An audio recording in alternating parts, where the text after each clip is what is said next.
शीना अपने परिवार को खतरे में देख उनके सामने खड़ी हो जाती है और गुंडे शीना पर वार करने लगते हैं। शिखर सही वक्त पर शीना को गुंडों के वार से बचा लेता है और गुंडों को सबक सिखाने के लिए तैयार हो जाता है। इसके लिए तो मैं अकेला ही काफी हूं। उनमें से एक गुंडे ने अपनी लाठी कस ली और शिखर की तरफ देखकर कहा, चलो तुम जाकर उन लोगों को पकड़ो, इस आदमी से मैं खुद ही निपटूंगा। ये कहने के बाद उन चारों में से 2 गुंडे शेखावत परिवार के सामने खड़े हो गए और बाकी के गुंडे शिखर के सामने खड़े हो गए। एक पीछे रुक गया और दूसरे ने अपने कदम शिखर की तरफ बढ़ाने शुरू कर दिए। उसकी लाठी अब हवा में थी। घबराहट के मारे शीना के मुंह से चीख निकल गई।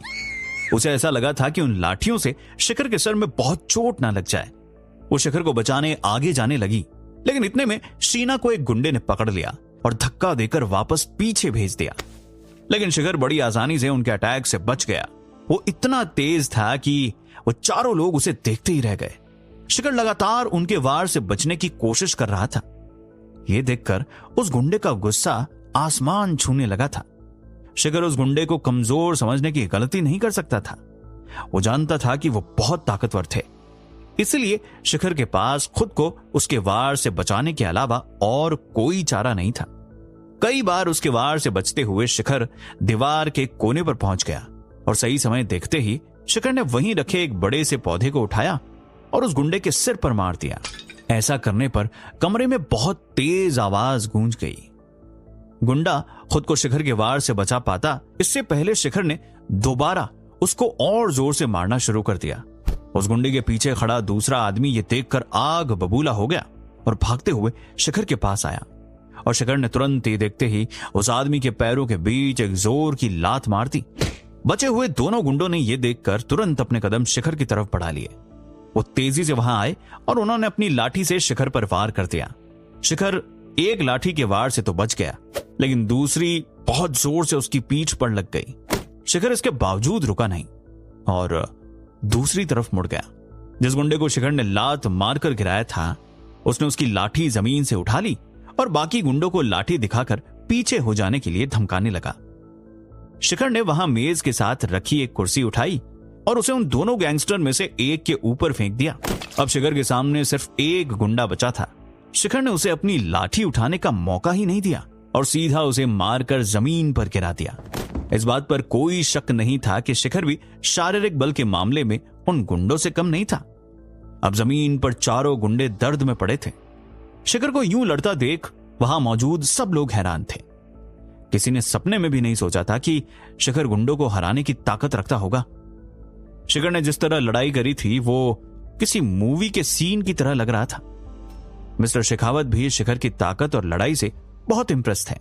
उन्होंने कभी सोचा नहीं था कि शिखर 2-3 मुक्के मारकर उन 4 गुंडों को जमीन पर लेटा देगा। अपनी जिंदगी में मिस्टर शेखावत ने कई तरह के अमीर आदमी देखे थे। पैसे के मामले में तो ऐसे लोग बहुत आगे जाते थे, लेकिन जब बल की बात आती थी तो यही लोग मैदान से सबसे पहले भाग जाते थे। लेकिन शिखर उन लोगों में से एक नहीं था। शायद उन्होंने शिखर जैसा आदमी अपनी जिंदगी में पहली बार देखा था। वहीं खड़ा अनिल भी अपने पिता की तरह शिखर को देखकर बहुत चौंक गया था। वो इस समय शिखर से और भी ज्यादा प्रभावित था। वो जानता था कि उसे अपनी बेटी के लिए शिखर से अच्छा लड़का कभी नहीं मिल सकता था। अनिल खुश था कि उसकी बेटी इतनी खुश नसीब है। शेखावत परिवार में एक और इंसान था जिसने एक पल के लिए भी अपनी नजरें शिखर से नहीं हटाई थी। वो थी शाइन। शाइन शिखर को ध्यान से लड़ता देख रही थी। शिखर ना केवल लड़ते हुए ताकतवर लग रहा था, बल्कि शाइन की नजर में शिखर बहुत हैंडसम भी लग रहा था। वो शिखर के मूव्स देखकर इतना खुश थी कि उसे मन ही मन अपनी बहन शीना से और भी ज्यादा जलन होने लगी। वो सोचने लगी कि काश वो शिखर को अपना बना पाती। शाइन ने यह तय कर लिया था कि शीना से वो शिखर को छीन कर ही रहेगी। शेखावत परिवार की नजरों के बीच शिखर ने गुंडे को उसकी कॉलर से पकड़ा और बहुत ही गंभीरता से बोला, मैं जानना चाहता हूं कि तुम लोग कौन हो और तुम्हें यहां आखिर किसने भेजा है। ये बताने से अच्छा मैं मरना पसंद करूंगा। उस गुंडे ने शिखर की आंखों में देखा। शिखर समझ गया था कि शायद ये लोग इतनी आसानी से अपना मुंह नहीं खोलेंगे। शिखर ने उस गुंडे की लाठी अपने हाथ में ली और वो बोला, देखते हैं तुम कब तक नहीं बताओगे अपना नाम। यह कहने के बाद शिखर ने पहले उसे लाठी से मारा, फिर उस गुंडे की गर्दन पर टूटा हुआ कांच रखा और वो बोला, बताओ कौन हो तुम लोग। शिखर की आवाज बहुत कठोर थी, लेकिन इसके बावजूद उस गुंडे ने शिखर को कोई भी जवाब देने से इनकार कर दिया।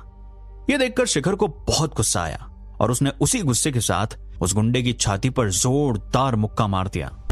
इस बार उस गुंडे के मुंह से खून बाहर आने लगा। शिखर ने फिर उस गुंडे से पूछा, मैं तुझे एक आखिरी मौका दे रहा हूं, बता, वरना तू सोच भी नहीं सकता कि मैं तेरी क्या हालत करूंगा। शिखर ने बहुत तेज आवाज में कहा। वो अब अपना आपा खोने वाला था। इतना कुछ सहन करने के बावजूद भी उस गुंडे ने ना करते हुए अपनी गर्दन हिला दी। वो सच बताने की बजाय मरने के लिए तैयार था। शिखर अब उसे दोबारा मारने के लिए तैयार था जब अचानक लाइब्रेरी में कुछ पुलिस वाले घुस आए। रुक जाओ, एक पुलिस वर्दी पहने औरत ने कठोर आवाज में शिखर को रुक जाने का आदेश दिया। पुलिस इंस्पेक्टर ने अपने हाथ में पिस्टल पकड़ी हुई थी और वो पिस्टल शिखर के सर की तरफ करते हुए बोली, अगर तुमने एक और कदम उठाने की कोशिश की तो मैं गोली चला दूंगी। यह कहने के बाद इंस्पेक्टर ने अपने साथ आए आदमियों से कहा, इस लड़के के साथ उन सब गुंडों को गाड़ी में बिठाओ और पुलिस स्टेशन ले चलो। इंस्पेक्टर का आदेश सुनकर पुलिस वालों ने गुंडों और शिखर को पकड़ लिया। उन चारों गुंडों को बहुत चोट लगी हुई थी। रुक जाओ, ये आप क्या कर रही हैं? ये देखकर कि पुलिस वाले शिखर को भी गिरफ्तार कर रहे थे, अनिल बीच में आकर उन्हें रोकने लगा। ऑफिसर, शिखर ने कुछ नहीं किया है, आप उसे क्यों अपने साथ ले जा रही हैं? अनिल ने इंस्पेक्टर से आराम से पूछा। मैंने अपनी आंखों से देखा है कि वो किस तरह उन आदमियों को जान से मारने की कोशिश कर रहा था, इंस्पेक्टर ने कठोरता से कहा और फिर गुस्से में शिखर को देखने लगी। लेकिन शिखर तो उन गुंडों से हमारी जान बचा रहा था, ये तो सेल्फ डिफेंस में। अनिल ने इंस्पेक्टर को समझाने की कोशिश करी, लेकिन वो अपनी बात पूरी कर पाता उससे पहले इंस्पेक्टर बीच में बोली, ये तो मैं तय करूंगी कि कौन सेल्फ डिफेंस में ये कदम उठा रहा था और कौन नहीं। आप ये बात तय नहीं कर सकते, इंस्पेक्टर ने कहा और इसके बाद तुरंत शेखावत परिवार की तरफ देखकर बोली, अबे किसने पुलिस को कॉल करके यहां बुलाया था? मैंने, चिराग ने ये कहते हुए अपना हाथ उठाया और वो आगे आ गया। मेरे साथ पुलिस स्टेशन चलो और वहां जाकर अपनी स्टेटमेंट देना। यह कहने के बाद इंस्पेक्टर आगे चली गई। शीना भी इंस्पेक्टर को रोककर समझाना चाहती थी, लेकिन शिखर ने उसकी तरफ देखा और उसे रोकते हुए कहा, चिंता मत करो शीना, मैं जल्दी वापस आ जाऊंगा। लेकिन शीना ने कुछ कहने के लिए अपना मुंह खोला, लेकिन शिखर उसे रोकते हुए बोला, मैंने कोई गलत काम नहीं किया है और मैं उनके कमिश्नर को जानता हूं, इसलिए मुझे कुछ नहीं होगा। शीना तुम टेंशन मत लो। यह बात खत्म करने के बाद शिखर ने एक नजर बाकियों की तरफ घुमाई और शीना से बोला, तुम्हारे परिवार वालों में कुछ लोगों को चोट लगी है, उन्हें हॉस्पिटल ले जाओ और फिर मैं तुम्हें वहीं मिलूंगा। यह कहकर शिखर पुलिस वालों के साथ आगे चला गया। इसके बाद पुलिस शिखर और उन गुंडों को पुलिस स्टेशन ले आती है। शिखर इंटेरोगेशन रूम में होता है जब इंस्पेक्टर रूम में आकर उससे पूछताछ कर रही होती है। किसी वजह से इंस्पेक्टर ने शिखर को शक की निगाह पर रखा होता है। वो जानबूझकर शिखर पर कोई ना कोई चार्ज लगाना चाहती थी। हालांकि शिखर उन्हें लगातार यही बोल रहा होता है कि उसने जो भी किया वो अपनी आत्मरक्षा और शेखावत परिवार को बचाने के लिए किया। सब बकवास, तुम मान क्यों नहीं लेते कि तुम उस गुंडे को जान से मार देना चाहते थे? इंस्पेक्टर शिखर की कुर्सी पर हाथ रखते हुए गुस्से से बोलती है। नहीं, मैं सिर्फ उनसे पूछताछ कर रहा था। और इंस्पेक्टर, आपको नहीं लगता कि मुझसे पूछताछ करने से पहले आपको उन गुंडों से पूछताछ करनी चाहिए और यह पता लगाने की कोशिश करनी चाहिए कि शेखावत परिवार पर इतना बड़ा हमला किसने करवाया? शिखर की बात सुनते ही इंस्पेक्टर भड़क जाती है। तुम मुझे सिखाओगे कि मुझे मेरा काम कैसे करना है? यह कहकर इंस्पेक्टर डंडा उठाकर शिखर को मारने लगती है। उसी वक्त जोर से इंटेरोगेशन रूम का दरवाजा खुलता है और कमिश्नर रूम के अंदर आता है और इंस्पेक्टर को गुस्से से देखता है। कमिश्नर को देख इंस्पेक्टर सहम जाती है और तुरंत अटेंशन में खड़ी हो जाती है। इंस्पेक्टर, ये क्या हरकत है? तुम मिस्टर शिखर को यहां क्यों लेकर आई हो? कमिश्नर ने फटकार लगाते हुए बोला। सर वो ये। इंस्पेक्टर डर गई थी। क्या तुम जानती हो मिस्टर शिखर कौन है? इस शहर के सबसे बड़े बिजनेसमैन है। किस जुर्म के लिए लेकर आई हो तुम उन्हें? कमिश्नर का पारा बहुत ज्यादा बढ़ चुका था। सर ये उनकी जान लेने वाला। इंस्पेक्टर ने सफाई देते हुए कहा। शट अप, पूछा मैंने अभी सबसे और वहां मौजूद गवाहों से पता किया कि कौन किसे मारने वाला था। कमिश्नर ने इंस्पेक्टर के खिलाफ एक्शन लेने की बात की। हालांकि इंस्पेक्टर ने बहुत माफी मांगी पर कमिश्नर ने उस पर ड्यूटी जिम्मेदारी के साथ ना करने और नागरिक को परेशान करने के चार्जेस लगाने की बात की। और मिस्टर शेखर को इसी वक्त आजाद करो और इनको लिखित में माफीनामा दो। कमिश्नर के ये कहते ही सिर झुकाए इंस्पेक्टर ने शेखर को आजाद किया, जिसके बाद कमिश्नर शेखर को अपने केबिन में ले आया। माफ कीजिएगा मिस्टर शेखर, हमारी वजह से आपको इतनी तकलीफ हुई। आप कुछ लेंगे, चाय, कॉफी? शेखर कमिश्नर को इतनी फॉर्मेलिटी करने के लिए मना करता है। शेखर आगे कमिश्नर से जल्द इस केस की जांच पड़ताल करने की बात करता है। हालांकि मुझे मिली रिपोर्ट के मुताबिक किसी भी गुंडे ने अभी तक अपना मुंह नहीं खोला है, पर आप निश्चिंत रहिए, हम जल्दी ही इसका पता लगा लेंगे, कमिश्नर ने शेखर को आश्वासन देते हुए कहा।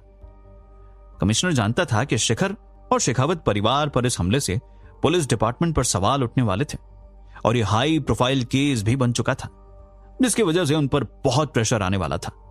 कमिश्नर कहीं ना कहीं शेखर की ताकत और पहुंच से भी वाकिफ था। शेखर इसके बाद कमिश्नर से अलविदा कहता है और जाने के लिए खड़ा होता है।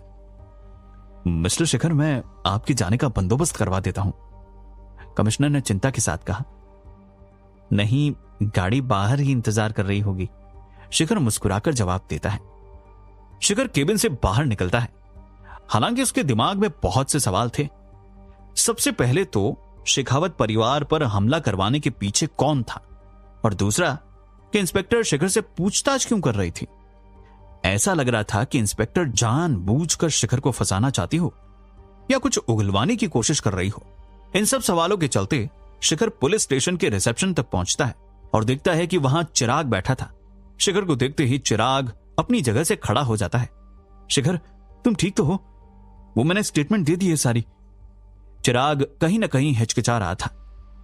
शेखर जान गया था कि चिराग बहुत सी चीजों को लेकर परेशान था। शेखर चिराग के कंधे पर हाथ रखता है और उसे समझाता है कि ज्यादा टेंशन ना ले। उसने डायरेक्ट कमिश्नर से जाकर बात की है, जल्दी ही कुछ न कुछ परिणाम जरूर निकल आएगा और इन सबके पीछे कौन है उसका पर्दाफाश जरूर होगा। शेखर और चिराग पुलिस स्टेशन से बाहर निकल रहे होते हैं, तभी शेखर चिराग के चेहरे पर अजीब सा भाव देखता है। चिराग, क्या कुछ है जो तुम मुझे बताना चाहते हो? शेखर चिराग की तरफ गंभीरता से देखता है। शेखर, वो दरअसल आखिर क्या बात थी जो चिराग छुपा रहा था? क्या शेखर पता लगा पाएगा कि यह सब कौन करवा रहा था? जानने के लिए सुनते रहिए मिलियनेयर डिलीवरी बॉय।